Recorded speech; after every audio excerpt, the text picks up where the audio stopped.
নমস্কার বন্ধুরা, বেঙ্গলি কিচেনে সকল বন্ধুকে স্বাগত।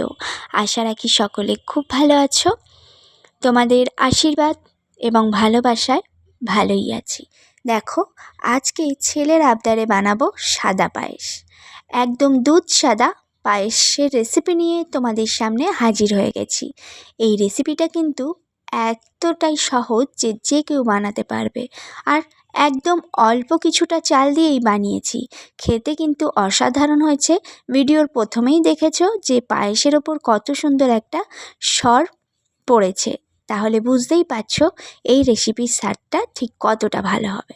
তো চলো রেসিপি এবার শুরু করা যাক। একটা লাইক দিয়ে ফুল ভিডিও ওয়াচ করো বন্ধুরা।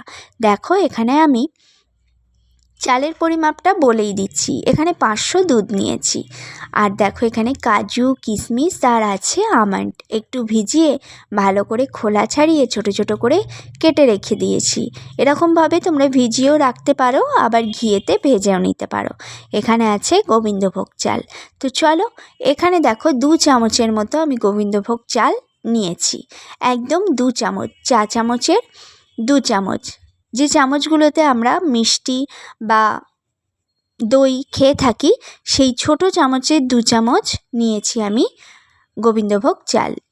আর দেখো, দুধটা কতটা সর পড়েছে বুঝতেই পারছো। দুধটা আমি কিন্তু অনেকক্ষণ ধরে ফুটিয়েছি। তারপর এর মধ্যে 2টো এলাচ দিয়েছি, একটা তেজপাতা দিয়েছি। আর এই 2 চামচ চালটা বেশ খানিকক্ষণ একটু ভিজিয়ে রেখেছিলাম। ভিজিয়ে রেখে দুধের মধ্যে আমি দিয়ে দিলাম। এবার দেখো, হাতা দিয়ে নাড়ালেই বুঝতে পারবে যে দুধটা ঠিক কতটা ঘন হয়ে গেছে। তো দেখো, আজকের এই রেসিপিটা সকলের জন্য। সবাই কিন্তু এই রেসিপিটা খুব সহজেই বানিয়ে ফেলতে পারবে। তো welcome back to my Bengali kitchen. Bengali কিচেনের সকল বন্ধুকে স্বাগত। পুরনো বন্ধুদের অনেক অনেক ধন্যবাদ, আর নতুন বন্ধুদের জানাচ্ছি সাদরে আমন্ত্রণ। অবশ্যই কিন্তু একটা লাইক দিয়ে ফুল ভিডিও দেখো, আর যদি ভালো লেগে যায় তাহলে কিন্তু সাবস্ক্রাইব করে পাশে থাকা বেল বাটনটাকে প্রেস করে সাথে থেকে যেও। আমিও থাকবো সকলের পাশে, সকলের সাথে। দেখো, চালটা কিন্তু অল্প একটু সিদ্ধ হয়ে গেছে, আরও একটু সিদ্ধ হবে। তোমাদের আমি দেখিয়ে দিলাম চালটা ঠিক কতটা সিদ্ধ হলে তারপর এর মধ্যে চিনিটা দেবে।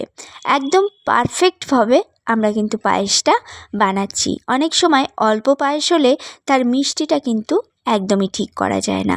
তো দেখো, আমি যে পরিমাণ বাটির মধ্যে চালটা নিয়েছি তার ডাবল পরিমাণ নেব মিষ্টিটা। তোমরা কিন্তু এটা মিচড়িতেও বানাতে পারো, তো আমি এখানে চিনিতেই বানাচ্ছি। দেখো, আমি এই বাটিটার 1 বাটি চাল নিয়েছিলাম, মানে চা চামচের 2 চামচ চাল।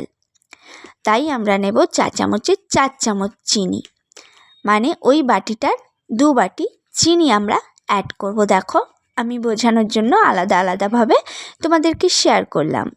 আশা করি বুঝতে পেরেছো। আজকের এই সহজ রেসিপিটা তোমাদের কেমন লাগলো অবশ্যই কমেন্টে জানাতে ভুলো না বন্ধুরা। আর সাথে থেকো, সকলে কিন্তু ভিডিও দেখো, আর ভালো লাগলে অবশ্যই বন্ধুদের সাথে একটু শেয়ার করে দিও। তো দেখো, চালটা আরেকটু ফুটিয়ে নিয়ে আমি চিনিটাকে অ্যাড করে দিলাম। চিনিটা অ্যাড করার সাথে সাথে কিন্তু দুধটা একদমই পাতলা হয়ে যাবে। সেক্ষেত্রে আবারও কিন্তু দুধটাকে খুব ভালোভাবে ফুটিয়ে একটু ঘন করে নিতে হবে। কতটা পাতলা হয়ে গেছে, ঘন করতে করতেই চালটা আরো গলে যাবে। সেক্ষেত্রে আমন্ডটাকে ছোট ছোট করে কেটে রেখেছিলাম আর বললাম ভিজিয়ে রেখেছিলাম, সেটাকে কিন্তু অ্যাড করে দেবো। ছেলে খুবই বায়না করছিল একটু সাদা পায়েস খাবে বলে, তাই ওর জন্যেই এই সাদা পায়েসটা বানালাম। তোমাদের কেমন লাগলো অবশ্যই কমেন্টে কিন্তু জানাতে ভুলো না। দেখো, মিষ্টি জিনিসে মানে পায়েসে একটু লবণ কিন্তু দিতেই হয়, তাহলে পায়েসের স্বাদ আরও অনেকটা বেড়ে যায়। তো দেখো, আমি অল্প একটু লবণ দিয়ে দিয়েছি। আরও বেশ খানিকক্ষণ আমি ফুটিয়ে নেব। ফুটিয়ে নেওয়ার পরে দেখো পায়েসটা কতটা ঘন হয়ে গেছে। এবার ঠান্ডা হলে কিন্তু আরও একটু বসে যাবে, যেহেতু শীতকাল এখন, তাই এই মতোই রাখলাম।